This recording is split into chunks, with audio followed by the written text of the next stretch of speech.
शहज़ादा मेरे हुजूर की बातें, मेरे हुजूर की ज़िंदगी के हवाले से बहुत सारे अशार। और साहब मेरे हुजूर के औसाफ तो वो हैं कि एक शायर ने यहाँ तक कहा था कि वस्फ़े रसूल पाक किए जाएं गर शुमार, ज़र्रे ज़मी के अर्श के तारे भी कम पड़ें। मेरे हुजूर की ज़ात तो वो ज़ात है कि एक और शायर ने कहा कि ऐसा अफजल न हुआ कोई भी जितना भी हुआ, एक वो रिफ़ाते अफलाक से ऊंचा भी हुआ। और आदमी खून में तर भी हो दुआएं भी दे, ऐसा होता तो नहीं है मगर ऐसा भी हुआ। आदमी खून में तर भी हो दुआएं भी दे, ऐसा होता तो नहीं है मगर ऐसा भी हुआ। और वरफ़अना लका ज़िक्रक की वो अतहर चेहरा, वद्दुहा भी हुआ यासीन भी ताहा भी हुआ, वद्दुहा भी हुआ यासीन भी ताहा भी हुआ। हज़रत क़ारी नईम रज़ा बरकाती साहब क़िबला ने जहाँ हुजूर की वालिदा माजिदा, हुजूर की वालिदा मुकर्रमा के हवाले से बहुत अच्छे अच्छे अशार पढ़े, वहीं एक शेर में हुजूर की रज़ाई माँ हज़रत हलीमा सादिया रज़ियल्लाहु ताला अन्हा का आपने जिक्र किया। मैं हज़रत मौलाना इब्राहिम साहब क़िबला के हवाले से एक मतला एक दो शेर हज़रत हलीमा सादिया की बारगाह में पेश करने की कोशिश करता हूँ।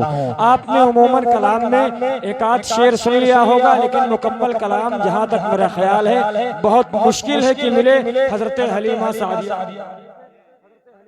की शान में। तो उलमाए कराम की मौजूदगी है।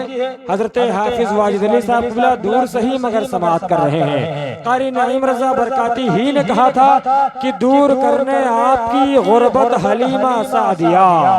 दो तीन लोग कहले सुभान अल्लाह। दूर करने आपकी गुरबत हलीमा सादिया, आ गए बनकर नबी रहमत हलीमा सादिया। और एक झलक देखा तो कुछ पल देखती ही रह गई, मुस्तफा की मोहनी सूरत हलीमा सादिया। एक झलक देखा तो कुछ पल देखती ही रह गई, मुस्तफा की मोहनी सूरत हलीमा सादिया। और कान में आकर फरिश्तों ने कहा ले जा इसे, है ये बच्चा बाइसे बरकत हलीमा सादिया। कान में आकर फरिश्तों ने कहा ले जा इसे, है ये बच्चा बाइसे बरकत हलीमा सादिया।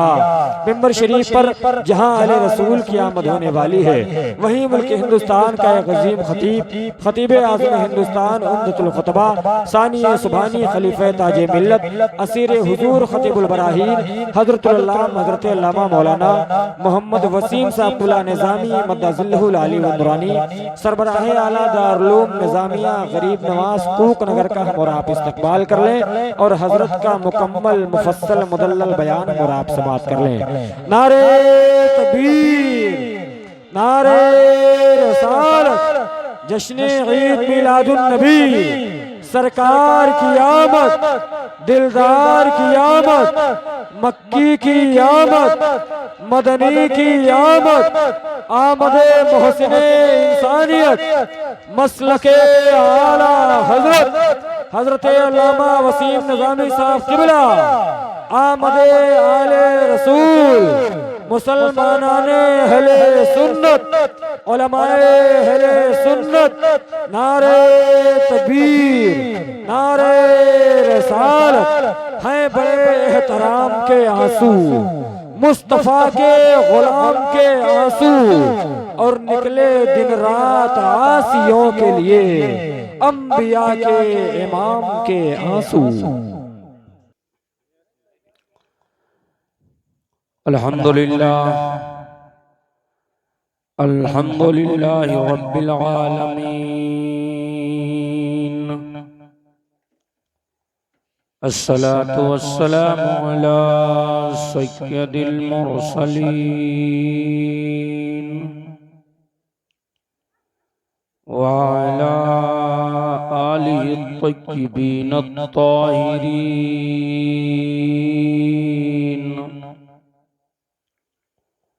व अस्हाबिहिल मुकर्रमीनल मुअज़्ज़मीन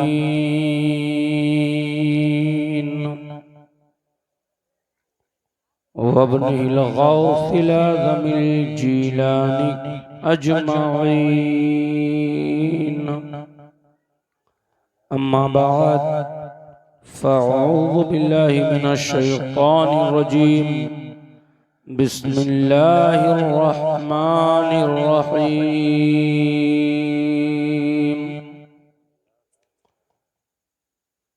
वमा अर्सलनाका इल्ला रहमतल लिल आलमीन। सदक़ल्लाहु मौलानाल अज़ीम व सदक़ रसूलुहुन नबियुल अमीनुल मकीनुल करीम व नहनु अला ज़ालिका लमिनश शाहिदीन वश्शाकिरीन वल्हम्दुलिल्लाहि रब्बिल आलमीन।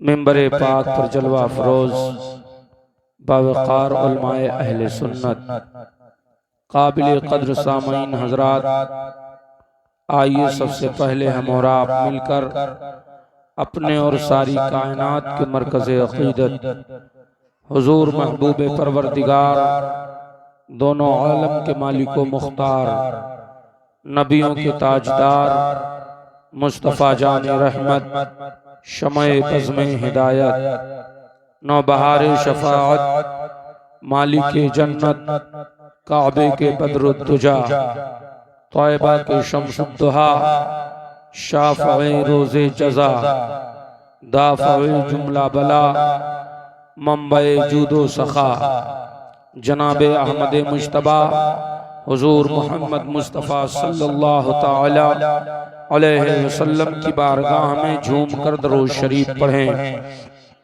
अल्लाहुम्मा सल्लि अला सय्यिदना शफ़ीअना मौलाना मुहम्मदिन मादनिल जूदि वल करम व आलिहि व बारिक वसल्लिम सलातो व सलामुन अलैका या रसूल अल्लाह। नबी और आले नबी पर एक बार और पढ़ें। अल्लाहु रब्बु मुहम्मदिन सल्लल्लाहु अलैहि वसल्लम नहनु इबादु मुहम्मदिन सल्लल्लाहु अलैहि वसल्लम। एक बार अपने और अपने मरहूमीन के बख्शिश व निजात के लिए पढ़ें।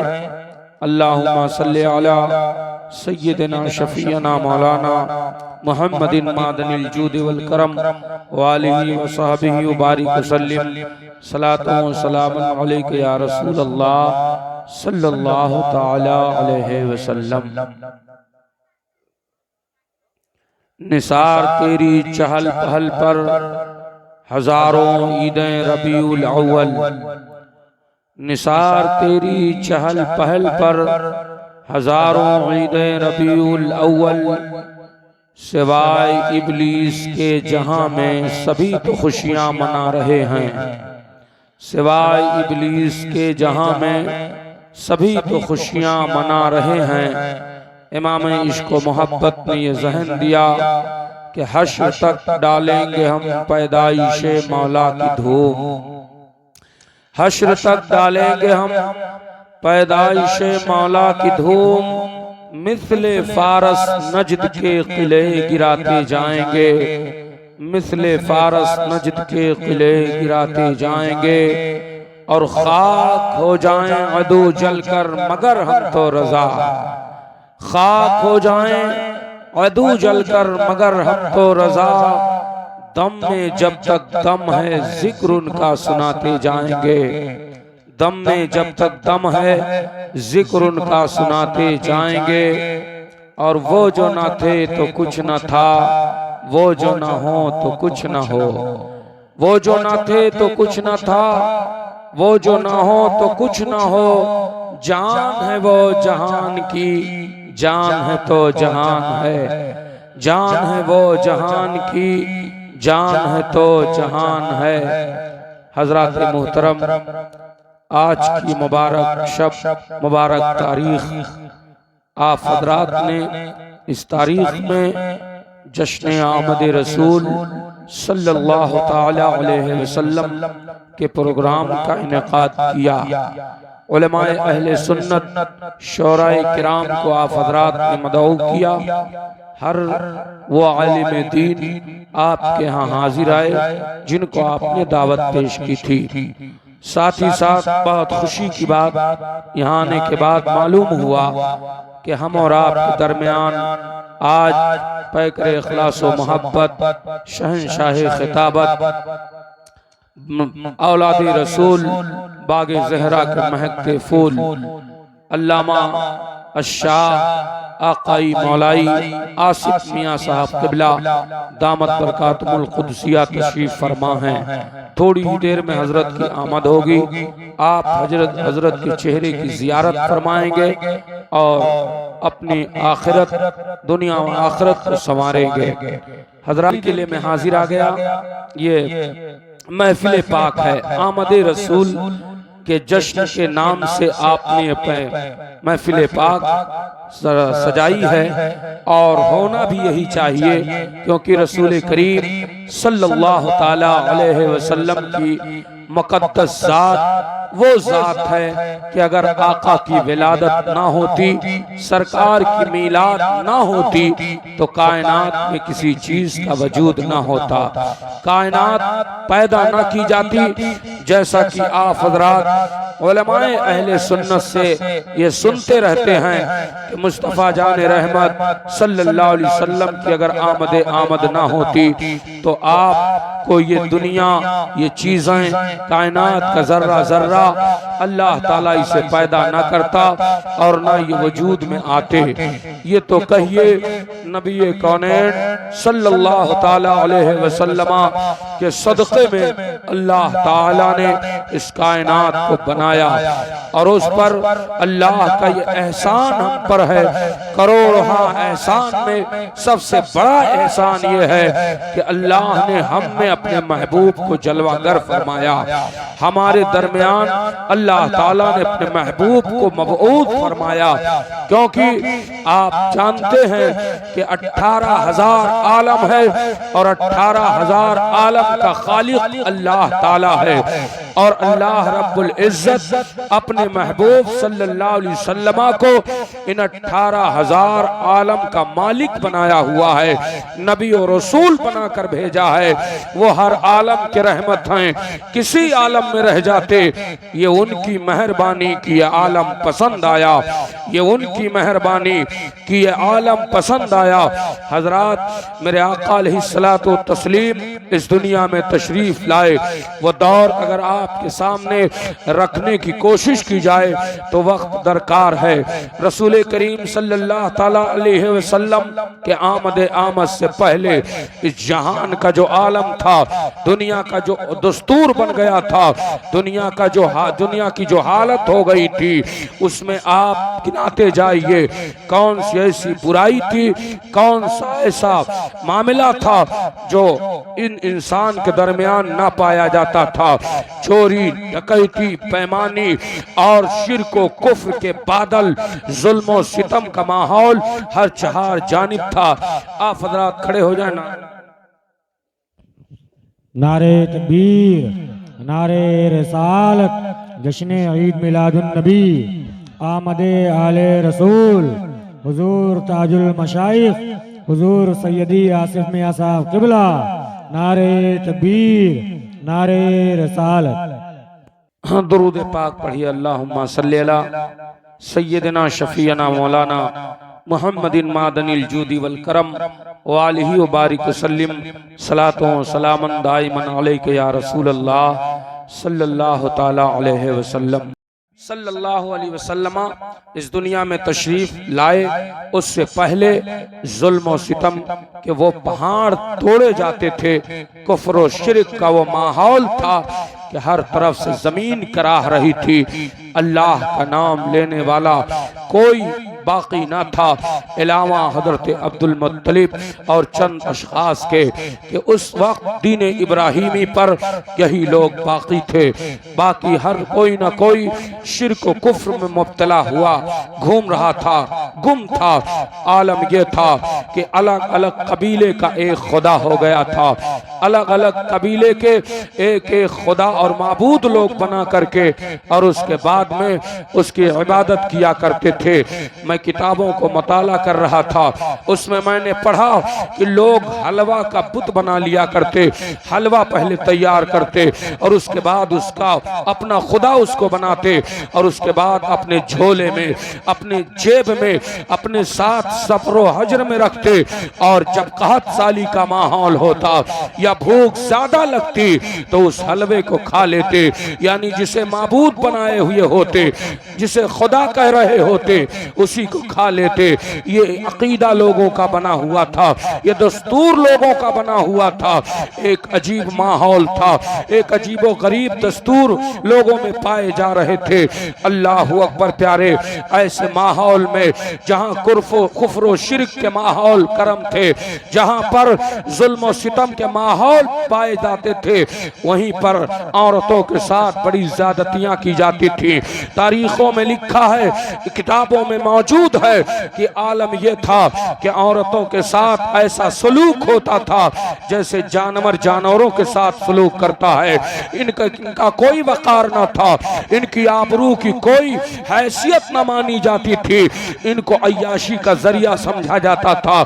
जब चाहते जहां चाहते इन्हें नंगा करके बरहना कर देते, इनकी आबरू से खेल लिया करते थे और कोई शर्मिंदगी नहीं होती थी, ना किसी को कोई फिक्र होती थी, ना किसी को कोई एहसास होता था। यही वजह थी कि अरब की जमीन पर लोग अपने यहाँ बच्ची पैदा होने पर इस तरह मायूस होते थे कि उसे ले जाकर जिंदा दरगोर कर दिया करते थे। अरब की तारीख ये बताती है, कोई मुल्क कहता था औरत शैतान है, ये औरत जमीन पर पाई जाएगी तो फितना होता रहेगा। कोई मुल्क ये कहता था कि औरत फितने का जरिया है, तो कोई कहता था औरत का माहौल ये है कि वो मनहूस होती है। औरत के ताल्लुक से तरह तरह के अलग अलग मिजाज रखा जाता था। इसी भारत में जहां हम जिसके आबो हवा में सांस ले रहे हैं, इस भारत की तारीख ये थी कि भारत में औरतों का मकाम ये माना जाता था कि अगर औरत का मर्द मर जाता तो उसे उसके साथ जिंदा चलना पड़ता था, और अगर वो चलना नहीं चाहती तो एक कमरे में 6 महीने के लिए कैद किया जाता था और उसके बाद उसे जरूरत के तहत कुछ खाने पीने के लिए दिया जाता और वो बोलो बराज उसी कमरे में करती, हाजत पूरी उसी कमरे में करती थी। और अगर किस्मत से वो जिंदा बाहर निकल आई तो ये अवाम, ये समाज, ये उस औरत के सर के बाल को मुड़वा देते थे और मुड़वाने के बाद रजील जानवर गधे वगैरह पर बिठा करके बाजार और मोहल्ले में घुमाया जाता था और ये कहा जाता था ये औरत मनहूस है, इसके आने से इसके शौहर का इंतकाल हो गया, इसका शौहर मर गया है। ये मिजाज था, इस तरह से अलग अलग मिजाज था। अरब का माहौल तो इस कदर बिगड़ा हुआ था कि अरब में औरतों के आबरू से खेल लिया जाता, कोई कुछ कहने वाला ना होता।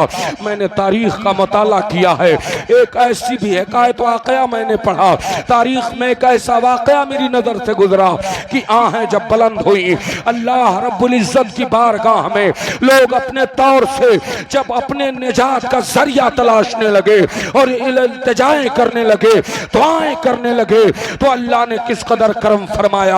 आओ जरा देखो, एक झलक मैं आपके सामने दिखाता हुआ गुजर जाऊं। अल्लाह अल्लाह, एक तारीख में मैंने पढ़ा, यही अरब की जमीन है, अरब के वो उजड लोग, अरब के वो गुंडे लोग जो अपने आप को अरब का माहौल समझ, अरब का सरदार समझते थे और अपने कबीले के वो अमीर माने जाते थे, उनका आलम ये था।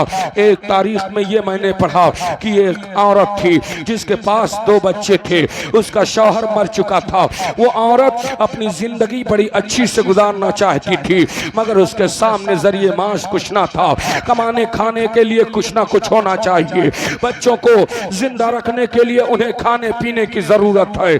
अल्लाह अकबर प्यारे, ये औरत फाके पर फाका करती थी, ये औरत अपने बच्चों को जिलाती थी, आबरू अपनी बचा के रखती थी। अल्लाह अल्लाह, एक रोज ऐसा हुआ कि जब फाके पर फाका चलता रहा, फर में जो कुछ था खत्म हो गया, पानी का सिर्फ बंदोबस्त रह गया, बच्चे भूख से तड़पने लगे, माँ की गोद में आकर बिलखने लगे। तो माँ ने कहा बेटा क्या हो गया? कहा अम्मी जान हमें भूख लगी है, हमें प्यास लगी है, हमें खाने की जरूरत है। ए अम्मी जान हमें कुछ खाने के लिए चाहिए। अल्लाह अल्लाह, कौन वो माँ होगी जिसका बच्चा उससे भूख की शिकायत करे और उसका कलेजा ना फट जाए? माँ बेकरार और बेचैन हो जाती है, कहती है मेरे लाडलों बाहर दरिंदों की दुनिया है, अगर हम बाहर निकलेंगे तो हमें नोच खाएंगे, हमारी आबरू रेजी कर डालेंगे, हमारी आबरू से खेल डालेंगे, हम कहाँ जाएं, कहाँ फरियाद करें? मगर जब बच्चों का इसरार पड़ गया तो माँ बेकरार हो गई और उसके बाद अपने ममता को इसने आगे सामने रखा और उसके बाद एक चादर लिया। चादर लेने के बाद उसे ढका, अपने सर को ढका, अपने चेहरे को ढका, अपने बदन को ढका और चौखट से बाहर कदम निकाल दिया और उसके बाद बाहर निकली। चले किसी से हाजत रवाई के लिए कुछ अर्ज करें, चले किसी से कहें, हो सकता है कोई हमें कुछ इनायत कर दे ताकि हमारे बच्चों को खाने के लिए हो जाए। हजरात मोहतरम ये औरत निकली और जा ही रही थी, आबादी की तरफ से गुजर रही थी। अचानक शाहराह के करीब गुजरी तो वहां चंद नौजवान औबाश किस्म के थे और चंद वहां बूढ़े लोग बैठे थे जो रोसाए मक्का में गिने जाते थे। चुनांचा जब ये औरत उनके करीब से गुजरने लगी तो उसमें से किसी नौजवान ने इस औरत को छेड़ने की कोशिश की। इसने कोई जवाब ना दिया, चलती रही। किसी ने इसका चादर इसके सर से खींच लिया और जब चादर खींचा तो औरत की गैरत जो थी वो आंखों से सामने आ गई, आंखों से आंसू बहने लगे और इसने कहा कि ए नौजवानों मुझे छोड़ दो, मेरे पास तो बच्चे हैं, वो भूख से बेचैनो बेकरार हैं, हम उनके खाने पीने के लिए कुछ मांगने के लिए निकली हैं, हमें आबादी में जाने दीजिए, हो सकता है कुछ हमें मिल जाए और हम अपने बच्चों को खिला लें। मगर ये नौजवान हंसने लगे। नौजवानों ने इसकी तरफ हाथ बढ़ाया, इसके साथ बदतमीजियां शुरू कर दी। औरत कभी अपने दामन को समेटती है, कभी अपने चेहरे को बचाती है, कभी अपना हाथ उनसे छुड़ाती है। मगर ये नौजवान जो थे ये उसके तरफ छेड़छाड़ करते रहे। इन नौजवानों ने जब इस तरह किया तो ये औरत इधर उधर देखती है, भागती हुई उन बूढ़ों के पास पहुंच गई जो वहां पर बैठे हुए थे। जाकर के उनसे कहा आप तो इस अरब के रोस्ता हो, बुजुर्ग हो, बूढ़े हो, आप सही फुल उम्र हो, हमारी आबरू इनसे बचा लियो, हमें बचाओ इन दरिंदों से, इन्हें मार, इन्हें डांटो, इन्हें आप जरा सा झिड़क दो, आपके कहने से हो सकता है ये जालिम हमारा पीछा छोड़ दें। इतना कह रही है, औरत फरियाद कर रही है, मगर वो बूढ़े मुस्कुरा रहे हैं, वो बूढ़े हंस रहे हैं और कह रहे हैं ए औरत तू अपने आबरू को बचाने की भीख मांगती है जबकि तू अय्याशी ही के लिए पैदा की गई है, तेरी आबरू से खेला जाए इसीलिए तू पैदा की गई है। अल्लाह अल्लाह, मायूसी होती है, ये भागने की कोशिश करती है। तारीख में लिखा है कि एक नौजवान ने इसके गले से इसके कमीज को पकड़ा और खींचा जिससे कमीज फट गई और औरत पराहना हो जाती है। जब औरत पराहना होती है तो भाग करके झाड़ियों के दरमियान गई और दरख्तों के पत्तों से अपने आसाए मखसूसा को छुपाते हुए आसमान की तरफ निगाह उठाई थी और कहा था ए जमीन और आसमान के पैदा करने वाले, अगर वाकई तेरी जात है तो किसी ऐसे हादी को भेज दे जो लोगों की हिदायत करे, किसी ऐसे को भेज दे जो हम लोगों को लिए रहनुमा हो जाए, जुल्म सितम से छुड़ा ले, बुराइयों से बचा ले, हमारा रहबरो रहनुमा हो जाए। जब ऐसी आहें पापे इजाबत से टकराती है तो रब को इंसानियत पर रहम आता है और उसके बाद अल्लाह ने अपने महबूब को हजरत अब्दुल्लाह के घर, हजरत अब्दुल मुत्तलिब के खानदान में, आमिना के बतने पाक से अरब के जमीन पर मक्का के वादी में दोशंबा के दिन सुबह सादिक के दिन अपने महबूब, सुबह सादिक के बाद अपने महबूब को इस जमीन पर मबूस फरमाता है तो आवाज आती है कि जहां तारीख था जुल्मत का डाका सख्त काला था, कोई पर्दे से क्या निकला कि घर घर में। नारे तकबीर, नारे रिसालत, जश्न ईद मिलादुन नबी सरकार की आमद आले रसूल मसलके आला हजरत मौलाना वसीम निज़ामी साहब किबला मेरे आका अलैहिस्सलाम तशरीफ लाए, उससे पहले कितना जुल्म हो रहा था। हजरात तारीख पढ़ो, पढ़ते जाओ, समझते जाओ कि मुस्तफ़ा ना होते तो क्या होता, आका ना होते तो क्या होता। ये तो रहमतुल लिल आलमीन है। ए मुसलमानों, आओ जरा ज़हनो फिक्र को हाजिर करो। लोग गुनाह करते और गुनाह पर फख्र करते थे, कहते थे मैंने ये काम कर लिया, कोई कहता मैंने ये काम कर लिया, ये मिजाज बना हुआ था। अल्लाह अल्लाह, उसी अरब की जमीन पर आओ देखो मुस्तफ़ा के आने से पहले कैसे कैसे हालात होते थे। रसूल गिरामी वक़ार अलैहिस्सलाम हैं, एक सहाबी रसूल हैं जिनका नाम हजरत कैस है रज़ियल्लाहु ताला अन्हु, बयान करते हैं कि हम लोग सरकार की बारगाह में मौजूद थे। अल्लाह के हबीब सल्लल्लाहु अलैहि वसल्लम जलवा फरोज हैं। मेरे आका अलैहिस्सलाम की बारगाह में लोग हाजिर थे। एक सहाबी आए और आने के बाद वो बैठ गए। अल्लाह के हबीब बच्चियों के ताल्लुक से, औरतों के ताल्लुक से, जुल्म सितम के ताल्लुक से आका बयान फरमा रहे थे, ये लोगों जो जुल्म करेगा ये सजा है, जो जुल्म सहेगा उसके लिए भी ये वईदें हैं। आका अलैहिस्सलाम कुछ फरमा रहे थे, उसमें बात चल गई बच्चियों की कि लोग जो जिंदा दफन कर दिया करते थे। इतने में आका ने जब फरमाया कि वो लोग बड़ा जुल्म किए जिन्होंने अपनी बच्चियों को जिंदा दरगोर कर दिया। अल्लाह अल्लाह, ये बात चल रही थी, तब तक सहाबी जो आके बैठे हुए थे वो रोने लगे, उनके आंखों से आंसू बहने लगे। जब रोने लगे तो मुस्तफ़ा ने फरमाया क्या हुआ, क्यों रो रहे हो? अर्ज किया या रसूल अल्लाह, मैं अपने पिछले गुनाह को याद करके रो रहा हूँ। मेरे सरकार ने फरमाया कौन सा गुनाह? अर्ज किया सरकार, मैंने इन्हीं हाथों से न जाने कितने बच्चियों को दफन किया है, मेरे सरकार जिंदा उन्हें दरगोर कर दिया है। अल्लाह के नबी ने इरशाद फरमाया तुमने कलमा पढ़ लिया, अल्लाह से तौबा कर ली, अल्लाह ने तुम्हारी तौबा कबूल फरमा ली, अब उसके बाद वो गुनाह माफ हो गए। मेरे आका अलैहिस्सलाम इतना फरमाते हैं मगर वो सहाबी रोते ही चले जा रहे हैं। सहाबी जब रो रहे हैं तो आका ने फिर फरमाया अब क्या हुआ, क्यों रो रहे हो? अल्लाह ने तो तुम्हें माफ कर दिया, अल्लाह ने तुम्हें बख्श दिया है। अर्ज करते हैं या रसूल अल्लाह, मेरे रब का ये करम है कि बख्श दिया, आपके रहमो करम से, आपके सदक़े में अल्लाह ने हमारी मग़फ़िरत फरमा दी। मगर या रसूल अल्लाह, मैंने तमाम बच्चियों को दफन किया है मगर मैंने अपनी एक बच्ची को भी दफन किया है। मेरे आका आज भी वो वाक़या, आज भी वो चंद दिन और आज भी वो लम्हा मेरे निगाहों के सामने है, आज भी मेरे कानों में वो आवाज आ रही है। या रसूल अल्लाह, मैं भुला नहीं पा रहा हूँ। मुस्तफ़ा फरमाते हैं क्या मामला था? अर्ज करते हैं या रसूल अल्लाह, मेरे आका मेरी बीवी थी, मैं था। या रसूल अल्लाह, मेरे बीवी से मुझसे मेरी बीवी हामिला हुई और उसी असना में मुझे सफर पर जाना हुआ। तजारत के गरज से मैं बाहर निकला तो जाते वक्त मैंने अपनी बीवी से कहा ए मेरी शरीक हयात, सुनो सुनो, मैं बाहर जा रहा हूँ, तजारत के गरज से जा रहा हूँ, अगर मैं वापस आने से पहले मेरे ये हमल वाजे हो, बच्चा पैदा हो, अगर बेटा होगा तो शौक से पालना और अगर बेटी पैदा होगी तो उसे जिंदा दरगोर करा देना।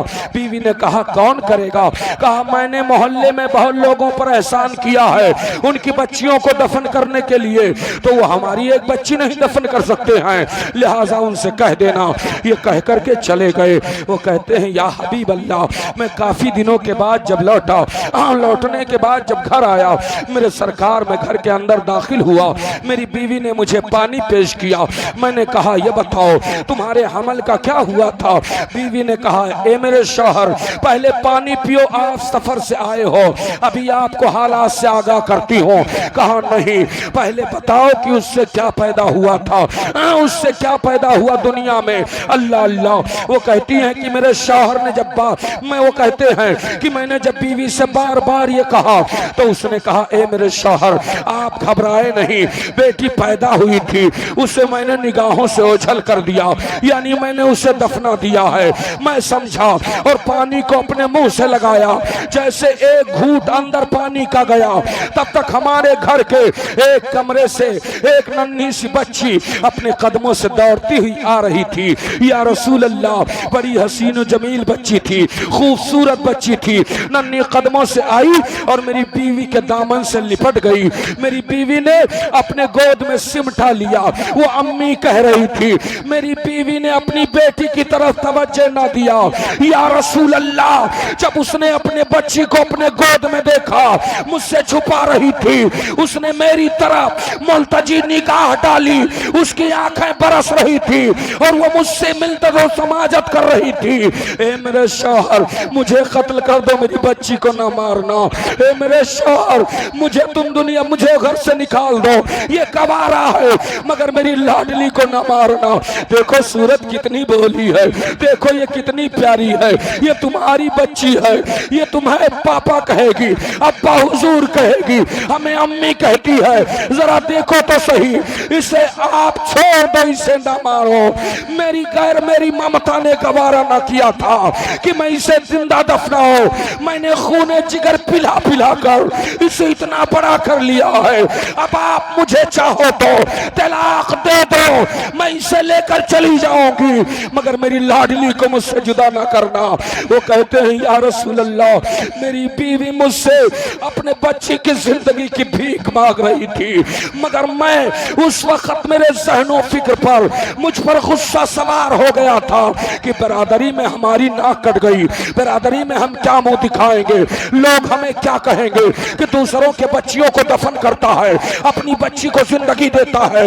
या रसूल अल्लाह, मैं गजबनाक हो गया, मेरे आंखों से शोले बरसने लगे, मगर मैंने फिर उस बच्ची के चेहरे की तरफ देखा तो मुझे भी तरस आ रहा था, मगर समाज का मामला था। या रसूल अल्लाह, मेरे आका, मेरी बीवी ने फिर मुझसे कहा, अगर आपको ये भी गवारा नहीं है, आपको अगर ये गवारा नहीं है तो मुझे आप तलाक दे दो, और तलाक दो मैं चली जाऊंगी, अपने बच्चे को लेकर अपने मायके, अपने अब्बा हुजूर के घर पालूंगी पोषूंगी।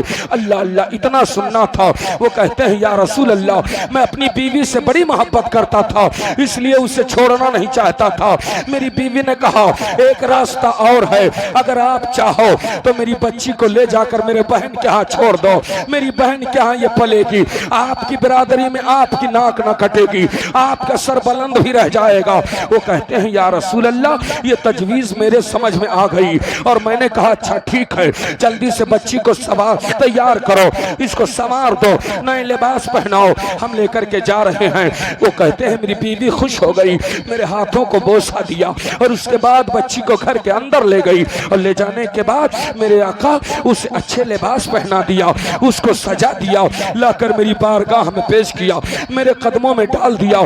जब मुझके मेरे हवाले उस बच्ची को किया तो मेरी बीवी ने जब बच्ची को मेरे हवाले किया तो उस बच्ची ने कहा था, ए अम्मी जान, ये कौन है, किनके साथ आप मुझे भेज रही हो, इनको बताओ तो सही कौन है। तो मेरी बीवी ने कहा था, ए बेटी, जिसे तू अब्बा हुजूर कहती है, यही तेरे अब्बा हुजूर हैं।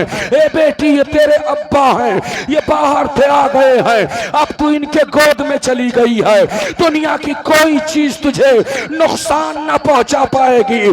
मुसलमानों, बाप का दस्ते शफकात बच्चियों के लिए कितना अजीम होता है, एक बाप ही समझता है। अल्लाह अल्लाह। उसके बाद वो कहते हैं या रसूल अल्लाह, मैंने लिया, और लेने के बाद मैं उसको लेकर चला, रास्ते में मेरी नियत में खोट हुआ, मैंने कहा बिरादरी आखिर कहेगी क्या, समाज आखिर क्या कहेगा। मैंने पड़ोसी से फाड़वा लिया और लेने के बाद वहां चला गया जहां पर बच्चियों को जिंदा दरगोर किया जाता था। आज भी मक्का शरीफ में वो जगह मौजूद है, वहां जहां बच्चियां दफन की जाती थी, आज वहां चार दीवारी कर दी गई है, और वो जगह बताया भी जाता है ये वो जगह है जहां अरब अपनी बच्चियों को जिंदा कब्र में दफना देते थे। वो कहते हैं या रसूल अल्लाह, मैं वहां लेकर पहुंचा, फाड़वा चलाने लगा, मेरी बेटी अपने घुटनों को जमीन पर रख के बैठ गई और मिट्टियां हटाने लगी, मिट्टी हटाती जा रही है।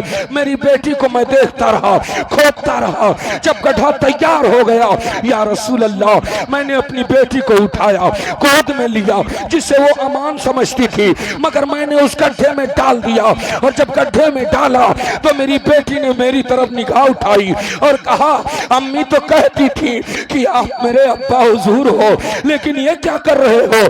उन्होंने कहा, मैंने कोई जवाब न दिया। जब मिट्टी गिराने लगा तो मेरी बेटी ने कहा मेरे कदमों को पकड़ के, ए अब्बा हुजूर, मुझे मेरे माँ के पास छोड़ दो, मेरे बगैर उसे नींद ना आती है।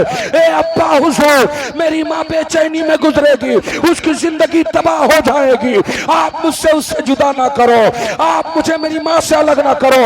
या रसूल अल्लाह, मेरी वो बेटी फरियाद करती रही और मैं अपने पैरों को जोर देता रहा, यहाँ तक कि उसकी ज़बान बाहर निकल आई और मैंने उसको जिंदा दफना दिया। या रसूल अल्लाह, मेरी उस बेटी का नाम सलमा था, आज भी उसके वो फरियाद मेरे कानों से टकरा रहे हैं। मेरे आका मैं क्या करूं? या रसूल अल्लाह, बेचैन हो। मुस्तफा करीम ने चेहरे नबूवत उनसे फेरा, वो और बेचैन हो गए। जिब्रील के जरिए आका को रब ने इत्तला दी, ए महबूब, अल्लाह इससे राजी हो गया है। अब रसूलुल्लाह ने उनकी तरफ चेहरा फेरा।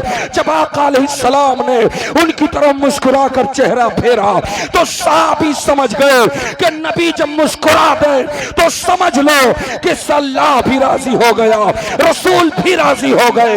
नबी के मुस्कुराने को देख करके यही हाल होता है। मेरा रजा इसी तरफ इशारा करके यूं गुनगुना उठा कि जिसके तस्कीर से रोते हुए हंस पड़े,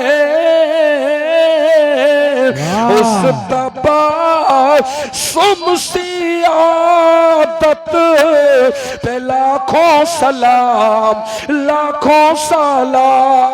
नारे तकबीर, नारे रसालत, जश्न ईद मिलादुन नबी, आमदे आले रसूल, हजरत मौलाना वसीम निज़ामी साहब किबला, मसलके आला हजरत। सुभान अल्लाह, सुभान अल्लाह। मेरे आका अलैहिस्सलातो तस्लीम ने जब रुख नबूवत उनकी तरफ फेरा, सहाबी ने अर्ज किया, या रसूल अल्लाह, बड़ी बेचैनी है। आका फरमाते, अल्लाह तुमसे राजी हो गया। और मेरे आका अलैहिस्सलाम ने इसीलिए इरशाद फरमाए, मुसलमानों याद रखो, मेरे आका फरमाते हैं कि ये लोगों, जब अल्लाह ताला तुम्हारे घर बच्ची पैदा फरमाता है, जब तुम्हारे घर बेटी पैदा होती है तो 10 रहमतें लेकर के नाजिल होती है। और ये लोगों, जब ये बच्ची पलने बढ़ने लगे और ये बालिग हो जाए, माँ बाप इसकी शादियां कर दे, तो ये माँ बाप के लिए मगफिरत का जरिया बन जाती है। और जब ये अपने शौहर के पास जाती है, शौहरों बीवी मुस्कुरा कर मिलते हैं, तो अल्लाह दोनों के पिछले सगीरा गुनाह माफ फरमा देता है। और यही बच्ची जब मां बन जाती है तो औलाद की जन्नत इसी के कदमों के नीचे।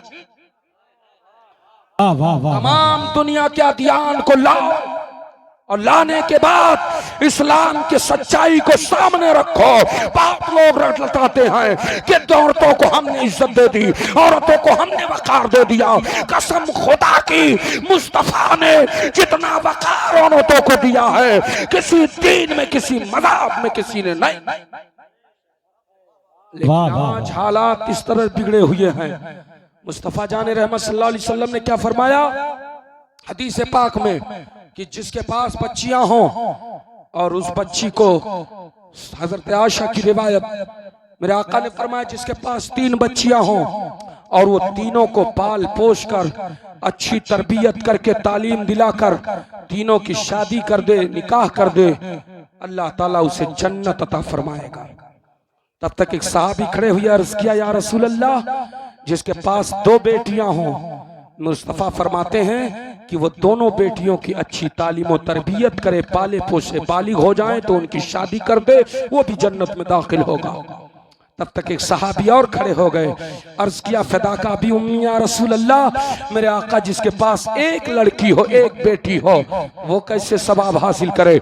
नबी ने इरशाद फरमाया वो अपनी उसी बेटी की तालीम और तरबियत अच्छी तरह करे और उसके बाद उसकी शादी कर दे, अल्लाह उसे भी जन्नत अता फरमाएगा। तब तक हज़रत आयशा मचल गई और आपकी आंखों से आंसू बह निकले। अर्ज किया या हबीब अल्लाह, और जिसके पास बेटियां ही ना हो मेरे सरकार वो क्या करे। मुस्तफा इरशाद फरमाते हैं वो दूसरों के बच्चियों से मोहब्बत करे, उसकी शादी ब्याह करवा दे, उसकी तालीम और तरबियत पर खर्च कर दे, अल्लाह उसे भी जन्नत अता फरमाएगा। ये मुस्तफा का कानून। मुस्तफा ने शर्त लगाई आका के फरमान पर कि बच्चियों को अच्छी तरह तालीम और तरबियत दे, उसे पढ़ाए लिखाए, उसे तरबियत दे, अच्छी तरबियत दे। ऐसा नहीं कि छोड़ दिया जो मर्जी वो हो, ऐसा नहीं कि आपने कॉलेज भेज दिया जो मर्जी हो। मुस्तफा जान रहमत सल्लल्लाहु अलैहि वसल्लम ने उमूरे खानादारी से लेकर तालीम तक का माहौल हदीस से आका के साबित है कैसे बच्चों और बच्चियों को पाला जाए। और आप अक्सर किताबों रिसालों को उठाकर पढ़िए कि बच्ची पैदा हो तो कैसे परवरिश की जाए, बच्चा पैदा हो तो कैसे परवरिश की जाए, उन्हें तालीम कैसी दिलाई जाए, उन्हें क्या क्या माहौल और उमूरे खानादारी में कैसे उन्हें समझाया और सिखाया और पढ़ाया जाए। मगर आज हमने इन कानूनों को पाला ताक रख करके सिर्फ मगरिबी तहजीब को अपनाकर हमने ये समझ लिया है कि अगर हमारा बच्चा या हमारा बच्ची कुरान पढ़ेंगे, हदीस की तालीम पाएंगे तो दुनिया में इनको कुछ ना मिलेगा। मुसलमानों ये ख्याल खाम है, आज से नहीं बल्कि जब से दुनिया बनी है तब से लेकर अब तक तारीख का मुताला कर लो, अगर किसी को दुनिया व आखिरत में इज्जत और शर्फ मिला है तो सिर्फ कुरान और हदीस की तालीम, सिर्फ कुरान और हदीस की तालीम से।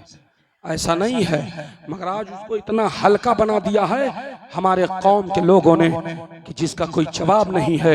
आज एक मौलवी की कदर व कीमत क्या हो गई है हमारे अवाम की नजर में, हमारी कौम की नजर में, वो किसी पर पोशीदा नहीं है। एक मौलाना को किस हकारत से देखा जाता है, एक मौलाना पर किस तरह वो भी उंगली उठाता है होटल पर बैठकर, जिसे पेशाब करने का तरीका नहीं मालूम है, वो भी आलिम दीन को बुरा भला कहता है। कभी उसकी सवारी पर बोलता है, कभी उसके कुर्ते को बोलता है, कभी उसके चलने पर उंगली उठाता है, कभी उसके गुफ्तगू पर उंगली उठाता है। मौलाना को ऐसी तकरीर नहीं करनी चाहिए, मौलाना को यह नहीं बोलना चाहिए, मौलाना को ऐसा नहीं करना चाहिए। अबे तू कौन होता है? मौलाना अपने बाप की बात नहीं करता, रसूल पाक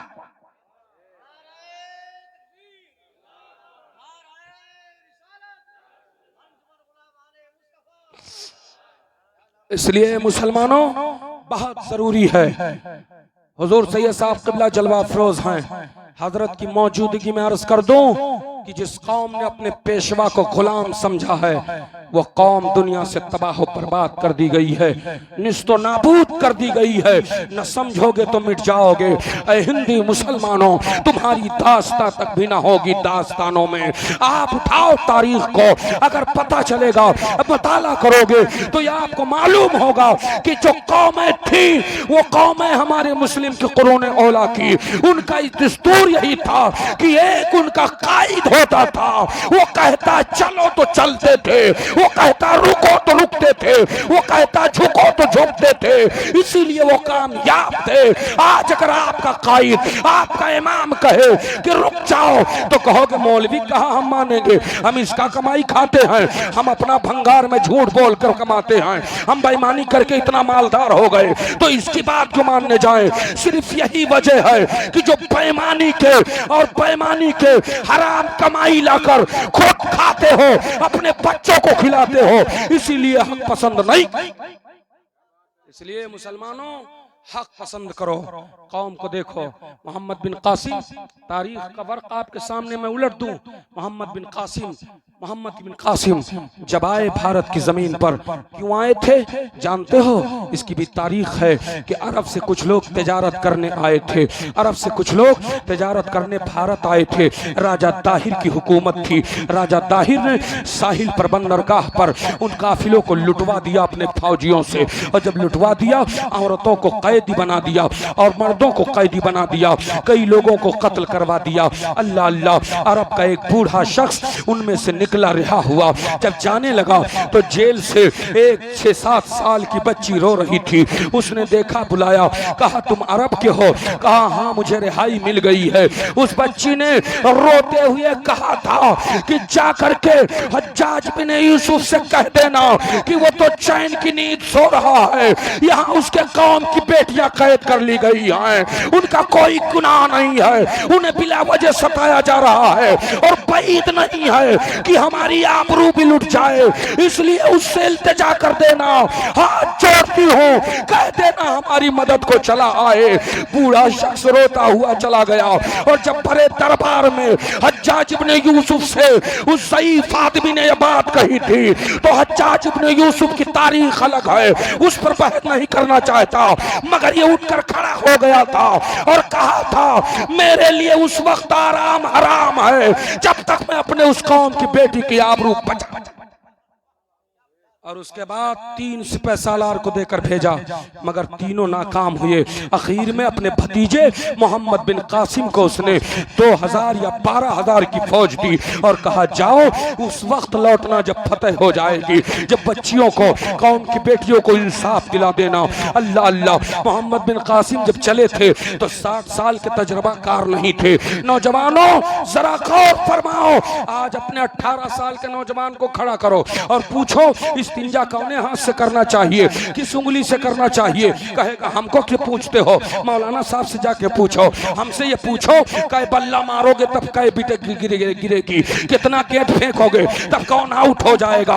इनसे ये पूछो, इनसे हीरो का नाम पूछो, इनसे जिन्स का नाम पूछो, इनके शर्ट से नाम पूछो, इनसे दुनिया की चीजें पूछ लो, ये कुंडली खोल देंगे, मगर दीन की बात पूछोगे तो चेहरे पर हवाई क्या उड़ने लगेगी। यही तो अफसोस का मकाम है, इसीलिए तुम आज पीछे जा रहे हो। ये मुसलमानों, दीन सीखो, कुरान सीखो। कुरान में अल्लाह फरमाता है तिब्यान लिकुल्लि शैइन, इसमें हर चीज का बयान है। कुरान पढ़ो, हर चीज का बयान है, पढ़ो तो सही। कहां खोजने जा रहे हो? कुरान ही से आज जितनी साइंस है, तारीख में नहीं जाना चाहता, वरना तारीख में पेश कर दूं कि जितने साइंसदान पैदा हुए हैं, सारे साइंस और सारी चीजें कुरान ही से अखज़ की गई हैं, हदीस मुस्तफ़ा से अखज़ की गई हैं, और आज लोग अपना नाम दे रहे हैं। वरना उठाओ तारीख, और ये बयान भी जारी है, इंटरनेट के जरिए से सुन सकते हो कि आज जो अल्ट्रासाउंड और एक्सरे और जो आज HD कैमरे का मामला है, आला हजरत की तहकीक है। आला हजरत ने इस पर वो तहकीक पेश की 100 साल पहले, 150 साल पहले, जिसको जब करके देखा गया तो अल्ट्रासाउंड मशीन का सामने वो हमारे उलमा थे कि सिर्फ आलिम नहीं थे, लेकिन आज जिंदगी गुजर जाती है एक PhD कराने में, जिंदगी गुजर जाती है एक आदमी को मास्टर बनाने में। मैं नहीं मुखालिफ हूँ, PhD बनाओ, डॉक्टर बनाओ, सब कुछ बनाओ, मैं इसका मुखालिफ नहीं हूँ, मगर इतनी तालीम जरूर दिलवा दो अपने बच्चे को ताकि वो अपने ईमान और अकीदे की हिफाजत कर सके, वो हक और बातिल समझ सके, कुरान और हदीस को समझ सके। 18 साल का नौजवान, हमारा नहीं पता इसको कुछ, लेकिन जब मोहम्मद बिन कासिम चले हैं वहां से तो 17 साल की उम्र है, 12,000 फौज की क़यादत करते आ रहे हैं, और आप आए, लड़ाई शुरू होती है। राजा ताहिर के लाखों फौजी थे, 12,000 की इधर फौज थी। मोहम्मद बिन कासिम ने जिस कश्ती को बनवा करके और आप इस पार आए थे दरिया से, फौरन उस कश्ती को चलवा दिया एक आमीर ने पूछा, कहा एक कायद, ए हमारे सिपह सालार, आपने कश्ती को जलवा दी? कहा इसलिए कि ताकि हमारे दिल से ये बात निकल जाए कि हम भाग कर अरब चले जाएंगे। हम भाग नहीं सकते, या तो हम अपने बच्चियों को छुड़ाएंगे या तो हमारी जानें जाएंगी। तलवारें चलती रही, जंग होती रही। तारीखों में है, किसी तारीख में 7 महीने का जिक्र है, किसी तारीख में 17 महीने का जिक्र है। लड़ाई होती रही, कोई नतीजा ना निकला। मोहम्मद बिन कासिम है, 17 साल की उम्र है। मोहम्मद बिन कासिम एक रात अपने फौजियों का मुआयना करने लगे तो देखा कोई जख्मी भाई है, वो उसके मरहम पट्टी कर रहा है, कोई अल्लाह की इबादत में लगा हुआ है, कोई कुरान की तिलावत कर रहा है, कोई कुछ कर रहा है, कोई कुछ कर रहा है। यानी वो सो नहीं रहे हैं, वो थके हारे या नहीं कि हम रात भर दिन भर लड़ाई किए हैं अब सोएंगे, बल्कि अल्लाह की बारगाह में रो रहे हैं, मेरे माबूद फतह कामरानी तेरे दे कुदरत में है, ए परवरदिगार तू फतह कामरानी अता फरमा दे। मोहम्मद बिन कासिम हैं हजराते गिरामी, वो हाल था कि रमजान के महीने में जानबूझकर राजा ताहिर ने हमला सख्त कर दिया था और कई महीने गुजर गए थे, मुसलमानों के पास से रसद खत्म हो गए थे, खाने पीने की सामान खत्म हो गए थे। अल्लाह अल्लाह, मुअर्रिखीन लिखते हैं तारीख में कि मुसलमानों का हाल ये था कि जब रोजा खोलने का वक्त होता तो एक खजूर को जरा सा उसको अपने मुंह में लेके चूस लेते, पानी पी लेते, दूसरे को दे देते, ऐसे पूरी फौज के लोग चूस लेते, इफ्तार कर लेते, और जब आप सहरी करते तो इसी तरीके से सहरी करते। मगर भूखो प्यास को सामने ना रखा था, वहां से मिजाज वो ये दे रहे थे कि जान मांगो तो जान देंगे, माल मांगो तो माल देंगे, पर ये हमसे ना हो सकेगा कि मुस्तफा का जाहो जलाल देंगे। ये मिजाज दिया था। सवेरे मोहम्मद बिन कासिम ने जब नमाज पढ़ाई, फौजियों को नमाज पढ़ाने के बाद मोहम्मद बिन कासिम कहते हैं, क्या कहते हैं जानते हो? कहते हैं, ए लोगों, आज मैं तुम्हें फतह कामरानी की बशारत सुनाता हूँ।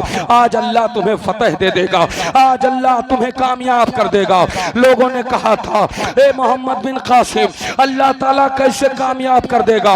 अभी तो हम लड़े नहीं, अभी तो कोई नतीजा सामने ना आया। तो मोहम्मद बिन कासिम ने एक जुमला कहा था, ए लोगों सुनो सुनो, ये बात नोट कर लो, मैंने रात में तुम्हें इबादत और रियाजत करते देखा है, रोते हुए देखा है, और ये बात सुन लो कि जिस कौम के नौजवान रात के आबिद हो जाए और दिन के गाजी हो जाए, वो कभी नाकामयाब नहीं हो सकते, कभी शेर नहीं हो सकते। और जिस कौम का नौजवान रात का सयाह हो जाए और दिन का गुनहगार हो जाए तो वो कौम तबाह हो बर्बाद कर दी जाती है, वो कौम मिटा दी जाती है। मुसलमानों, आज हमारा माहौल क्या बन गया है?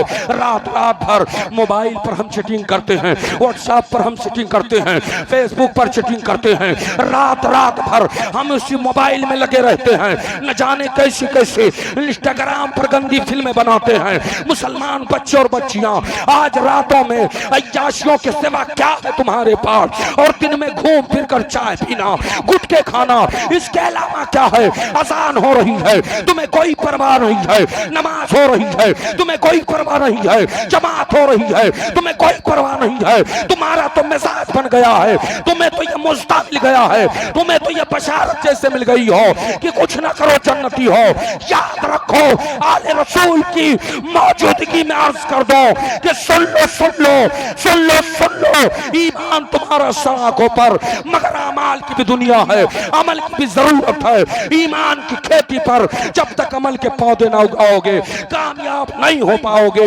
एक दिन साल में खिचड़ा खिला करके, नारा लगा करके तुम चाहते हो कि जन्नत मिल जाए, नामुमकिन है, सजा जरूर मिलेगी। इसलिए इबादत की दुनिया में आगे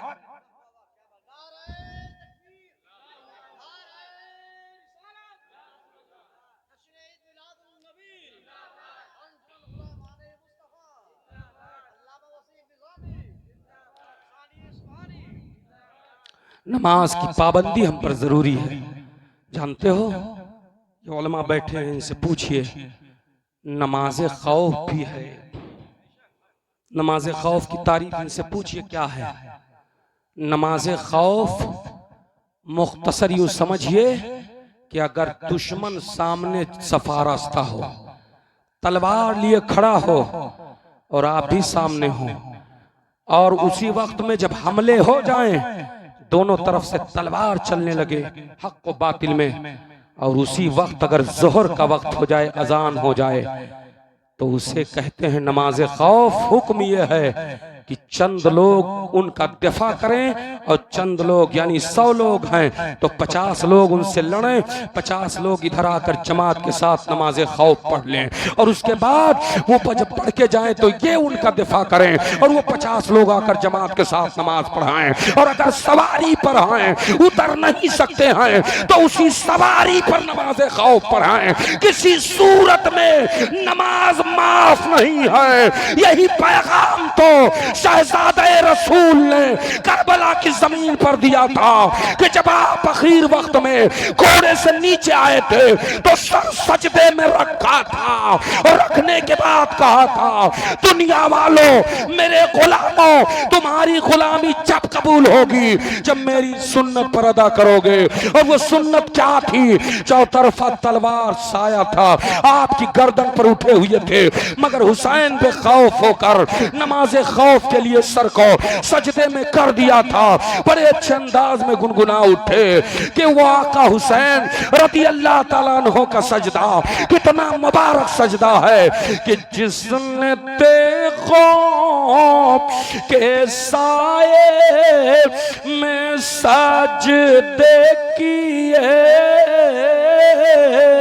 उस हुसैनी इबादत पे लाखों सलाम, लाखों सलाम। नारे तकबीर।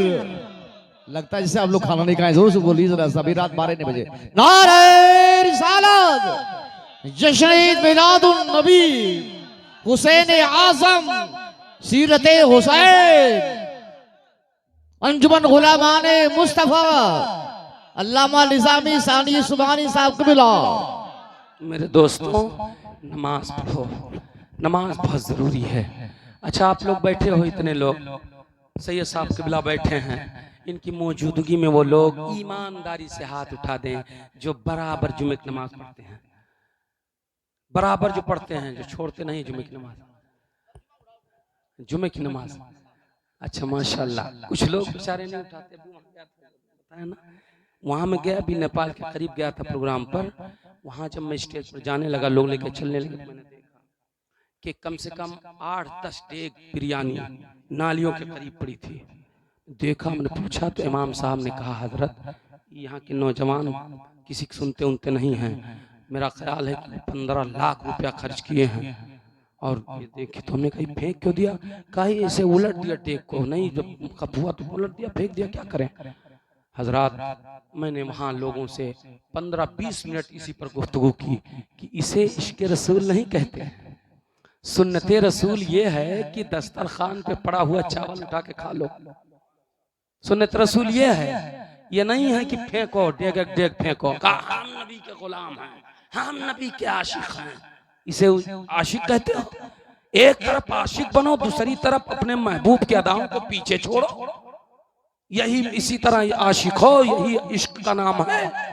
नहीं प्यारे, इश्क उसे कहते हैं, बरेली के ताजदार से पूछो कि सुन्नते रसूल तो छोड़ो, आले रसूल अगर सामने आ जाए तो लोग जब सैयद कहते हैं तब हम उनको पहचानते हैं, मगर मेरे रजा का इश्क इस हद तक, दर्जे तक पहुंचा था कि खूने नबी उनके सामने जाता तो महक को महसूस कर लेते, खुशबू पा लेते, इस तरह खुशबू पा लेते, अल्लाह अकबर, और उसकी ताजीम के लिए खड़े हो जाते, उनके इज्जत व एहतराम के लिए खड़े हो जाते। वो खुशबूए रसूल से आले रसूल को पहचान लिया करते थे। इसे कहते हैं आशिक रसूल और आशिक नबी, इसे कहते हैं।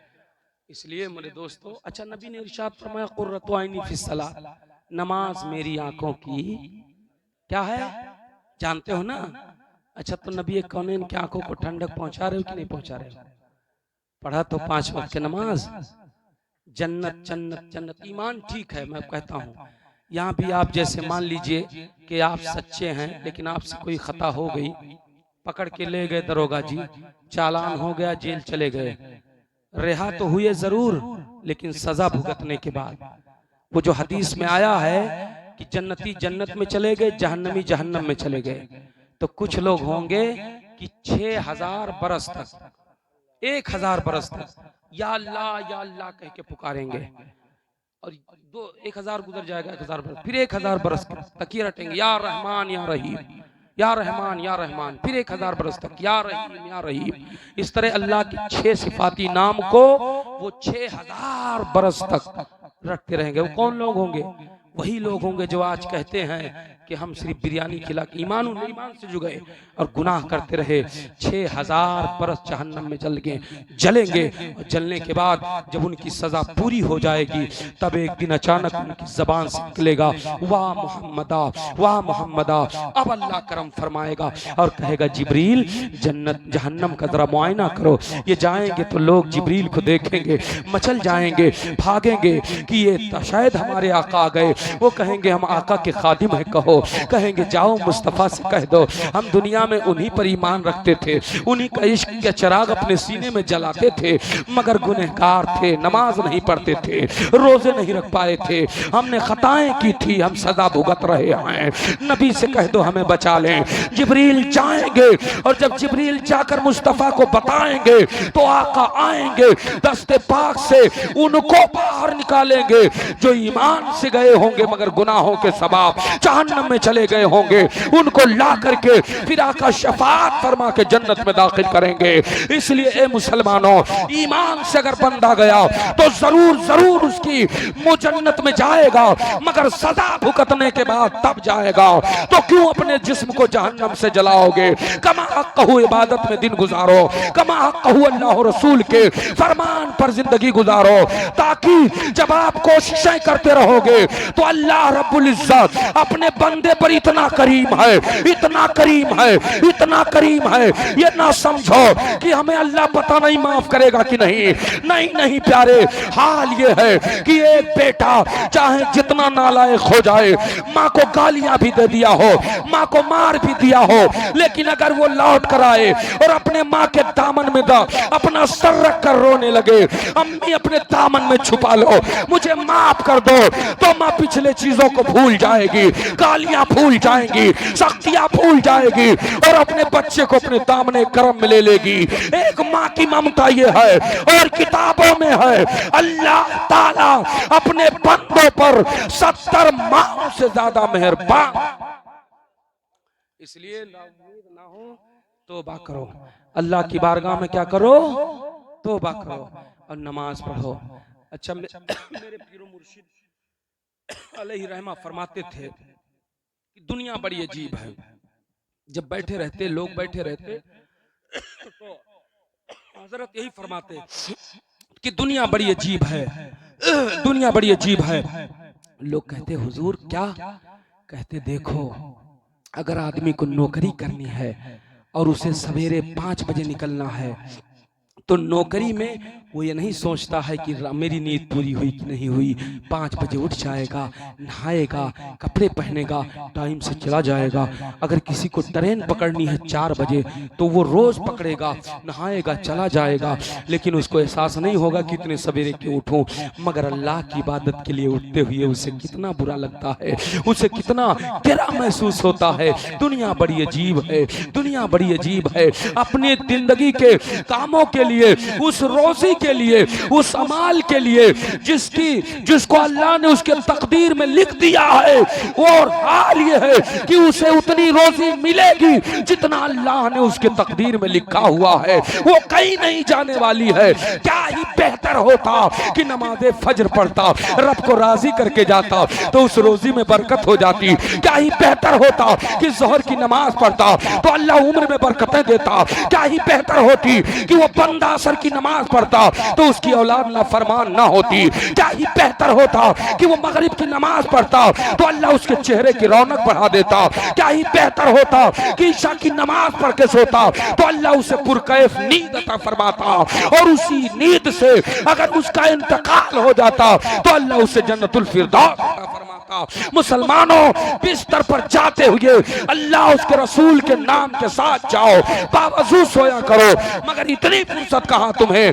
बिस्तर पे क्या, खाना खाते वक्त मोबाइल चल रही है, बात करते वक्त मोबाइल चल रही है। इतना बिगड़ा हुआ माहौल है, इस मोबाइल ने बिगाड़ दिया है, किसी को कोई परवाह है? अगर आप अपने रिश्तेदारी में चले जाओ, अस्सलाम वालेकुम, आ गए बैठिए, पानी लाओ। अब वो बेचारा, अब जो मेहमान आए वो भी सोचता है क्या करूं, लाओ मैं भी। अब दोनों बस उतने दुआ सलाम हुआ और उसके बाद वो मोबाइल, पानी आ गया, पानी भी पी लिया।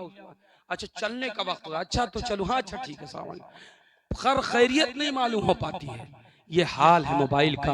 मेरे दोस्तों, ये मोबाइल ज़रूरत भी है और अगर ज़रूरत से ज़्यादा हो जाए तो ये फजूल भी है। इसलिए ज़रूरत के तहत इसे इस्तेमाल करो, इसका कोई मुखालिफ नहीं है। मैं इसे नहीं कहूँगा कि मोबाइल ना इस्तेमाल करो, क्योंकि आज ये ज़रूरत बन गई है लोगों की, तो ज़रूरत के तहत इस्तेमाल करो। इससे कितने बच्चे बिगड़ गए, कितनी बच्चियाँ बिगड़ गई, न जाने कैसे कैसे माहौल पैदा हो गए।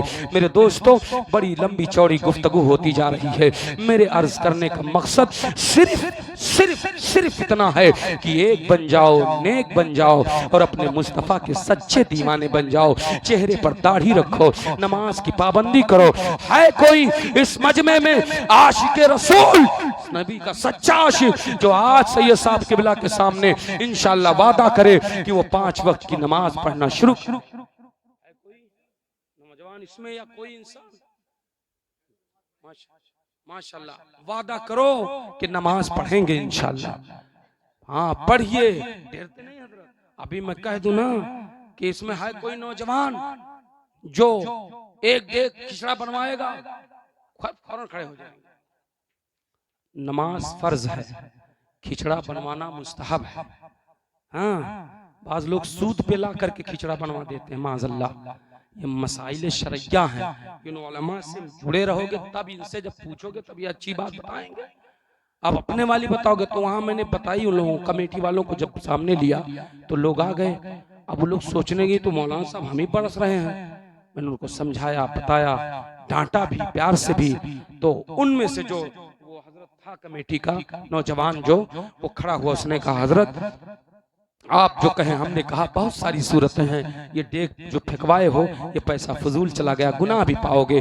आप जरूरत भर डेक बनवाओ, खिला दो, जितना खप जाए उसके बाद उसी हिसाब से जुलूस मोहम्मदी पर खर्च करो। बाकी फाउंडेशन में जो पैसा, तुम्हारे कमेटी में जो पैसा बचे उसको रखे रहो। किसी गरीब बच्ची की शादी करवा दो, किसी बीमार का इलाज करवा दो, किसी की हाजत रवई करवा दो, ये इसमें खर्च करो। उस नौजवान ने वहां वादा किया कि हजरत आपको मैं गवाह करता हूं, उलमा को, कि मैं, हमारी कमेटी इंशाअल्लाह ताला अब हर साल 5 गरीब बच्चियों की शादी करवाएंगे। सुभान अल्लाह। ए मुसलमानों, मैं तो ये समझता हूँ मेरी कौम को सिर्फ समझाने की जरूरत है। इनका मिजाज जो बदला हुआ है उनको समझा कर पलटने की जरूरत है। मैंने वहाँ समझाया, ये काम इतना अच्छा हो गया कि वो कमेटी जो बनी है, नौजवान जो पैसा वो साल भर जमा करते हैं, उन्होंने कहा कि हजरत इंशाअल्लाह हर साल 5 गरीब बच्चियों की हम आबादी, रिश्तेदारी जहाँ भी देखेंगे उनकी मदद करके उनकी शादी करवा दिया करेंगे। कितना अच्छा काम है। मुस्तफा की हदीस सामने रखो, आका ने फरमाया दूसरों के बच्चियों से मोहब्बत करो और उनकी शादी करवा दो, जन्नत में चले जाओगे। लिहाजा ए मुसलमानों, इसी तरीके से आप काम करो ताकि रसूलुल्लाह भी राजी हो जाएं, और जब रसूल राजी हो गए तो खुदा राजी हो गया, और जब खुदा राजी हो गया तो जन्नत तुम्हारे लिए है। इसलिए कि खुदा की रज़ा चाहते हैं तो आलम, और खुदा चाहता है रज़ाए मोहम्मद, रज़ाए मोहम्मद सल्लल्लाहु ताला अलैहि वसल्लम। रसूल की रज़ा तलाश करो, आका राजी हो गए तो समझ लो खुदा भी राजी हो गया। वमा अर्सलनाका इल्ला रहमतल लिल आलमीन, मेरे आका रहमत बनकर आए। ये रहमत ही नबी का है। कुरान में एक जगह अल्लाह ने फरमाया, महबूब मैं अजाब उन पर नहीं करूंगा जब तक उनमें तुम जलवा फरमा। और मेरे आका क़यामत तक हम में जलवा फरोज हैं। ये आका की रहमत है कि हम अजाब में अगली उम्मतियों की तरह हम पर पत्थर नहीं बरस रहे हैं, वरना जो गुनाह आज है दुनिया में, इन्हीं गुनाहों के सबब, किताबों में पढ़िए कुरान की तफसीर में, इन्हीं गुनाहों के सबब आसमान से पत्थर बरस पड़ा है, जमीन उलट दी गई है और तूफान नूह जैसे अजाब आ गए हैं। मेरे दोस्तों, ये रसूलुल्लाह सल्लल्लाहु अलैहि वसल्लम की रहमत है और हम तो मोमिन हैं, हमारे लिए तो रहमत ही है, गैरों के लिए भी आका रहमतुल लिल आलमीन बनकर आए, यहाँ तक कि इब्लीस पर आका की रहमत है। साहिब मुआरिजुन नबुव्वा की एक रिवायत मैंने पढ़ी उस किताब में कि जब आका पैदा हुए जिस दिन सुबह सादिक फरिश्तों का नुज़ूल जमीन पर हो रहा था, जिब्रील को इब्लीस मिल गया, कहा ए सैयदुल मलाइका आज क्या धूम है? कहा आज मुस्तफ़ा दुनिया में तशरीफ लाए हैं। कहा वो मुस्तफ़ा जो हमार सल्ला का इल्ला रहमतुल लिल आलमीन जिनके लिए खुदा ने फरमाया लोहे महफूज पर है। कहा हाँ वही रहमतुल लिल आलमीन आए। तो इब्लीस ने कहा ए सैयदुल मलाइका आलमीन में हम भी हैं, हमारे लिए क्या रहमत है उनकी तरफ से, उनके रहमत में हमें कौन सा हिस्सा मिला? जिब्रील ने रब से अर्ज किया, अल्लाह ने फरमाया ए मेरे फरिश्ते जिब्रील इससे कह दो इसे भी हिस्सा मिलेगा। हजरात में लिखा है कि जब ये इब्लीस जन्नत से निकाला गया था तो फरिश्ते इसके दाएं बाएं रहते थे और दाएं सवेरे फरिश्ता दाएं वाला एक घूंसा इसके चेहरे पर मारता जिससे इसका चेहरा सियाह काला हो जाता और दर्द से शाम तक तड़पता, और जब शाम को दर्द जैसे दूर होता दूसरा फरिश्ता मार देता। इस तरह वो पूरी रात तड़पता था। रब ने फरमाया जिब्रील उन दोनों फरिश्तों को हटा दो, मेरे महबूब के रहमतुल लिल आलमीन हो के हिस्से से इसे भी हिस्सा मिल जाए ताकि ये महरूम ना रह जाए। जहां तक खुदा की खुदाई है वहां तक मुस्तफा की मुस्तफाई है। मेरा रजा यूं अर्ज गुजार होता है कि एक मेरा ही रहमत में दावा नहीं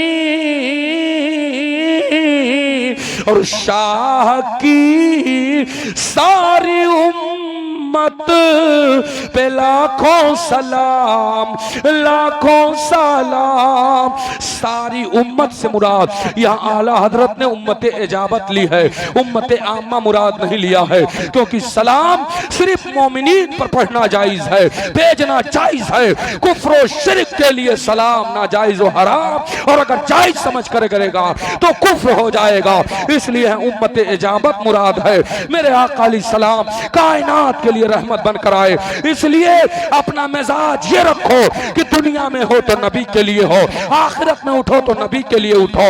अल्लाह ताला ने तुम्हें पैदा किया, हर कदम उठाकर जमीन पर रखने से पहले ये देखो सोचो कहीं मेरा कदम शरीयत के खिलाफ तो नहीं जा रहा है।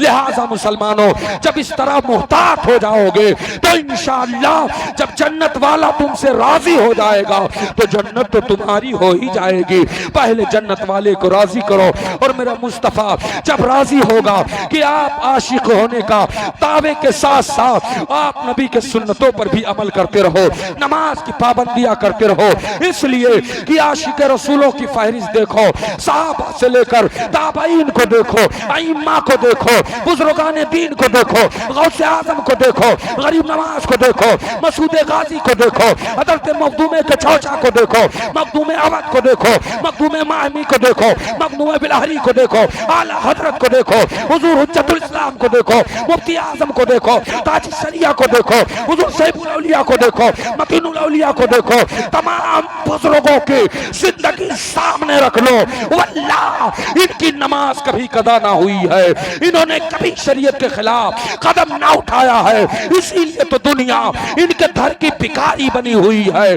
आज भी वक्त है, अभी भी तौबा का दरवाजा खुला है। मुसलमानों तौबा करो सच्चे दिल से, इंशाअल्लाह सवेरे से फजर की नमाज में पहुंचो, जोहर की नमाज में पहुंचो, असर की नमाज में पहुंचो, मगरिब की नमाज में पहुंचो, जहां रास्ते में हो वहीं पढ़ो, घर पर हो वहीं पढ़ो, या कहीं मेहमान नमाजी में गए वहां पढ़ो। नमाज अहम फराइज है, नमाज किसी सूरत में माफ नहीं है, इसलिए नमाज की पाबंदी जरूरी है। और नमाज जितने बड़ा जो नमाजी हो जाएगा उसका इश्क नबी उतने चाशनी पाएगा, क्योंकि सर झुकेगा खुदा की बारगाह में और दिल झुकेगा मुस्तफा की बारगाह में, फिर वो जब तवज्जो करेगा तो उसे दुनिया की तारीफ और दुनिया का चर्चा नहीं, बल्कि जब वो तवज्जो करेगा जमीन की तरफ और तवज्जो करेगा आसमान की तरफ, तो यही हाल होगा, यही हाल होगा कि अर्श पे ताज़ा छेड़ छाड़, फर्श पे तुरो फादूम धाम, अरे कान जिधर लगाइए तेरी दास्तान है।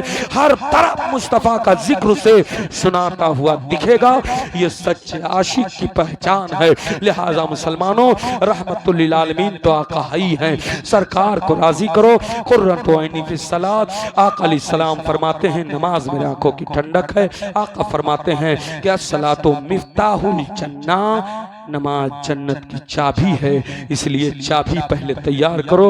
इश्क रबी के साथ ऐसा भी नहीं करना कि कुछ लोग घूमते हैं करिया करिया नगर नगर डगर डगर इधर उधर रगड़ रगड़, इतना बड़ा बड़ा गड्ढा, ऐसी नमाज तो तुम्हारे मुंह पे मारी जाएगी। नमाजी बनो मगर अबू बकर की तरह पढ़ो, नमाजी बनो बाबा की तरह बनो, नमाजी बनो बुजुर्गाने दीन की तरह बनो कि सजदा तुम अल्लाह के लिए कर रहे हो तो दिल में तुम्हारे इश्क नबी का चिराग रोशन हो, और ये सिर्फ दुनिया तक न रहे, ये ईमान अकीदा रखो कि लहद में इश्क शायरों का दाग लेके चलें। सुनहरी रात सुनी थी चिराग लेके चलें, और जब कब्र से उठाएं तो सबाव चाले के बाग फाले, वो दिन हो भाले के फूल खिले, और लेवा के ताले सना में खुले, रजा की ज़बान तुम्हारे लिए, तुम्हारे लिए। वमा अरसलनाका इल्ला रहमतल लिल आलमीन, किल के रजा है खंजरे खूखार बरकबार, आदा से कह दो खैर मनाए न शर करें, जिक्र खुदा जो उनसे जुदा चाहो नजदियों, वल्लाह जिक्र हक नहीं कुंजी सखर की है। यूं तो मसलक है बहुत, लेकिन तुम्हें दोस्तों सोए जन्नत मसलके अहमद रजा ले जाएगा। मसलके आला हजरत जिंदाबाद, फैजान आले रसूल पाइंदाबाद, वमा अलैना इल्लल बलाग। अस्सलाम वालेकुम।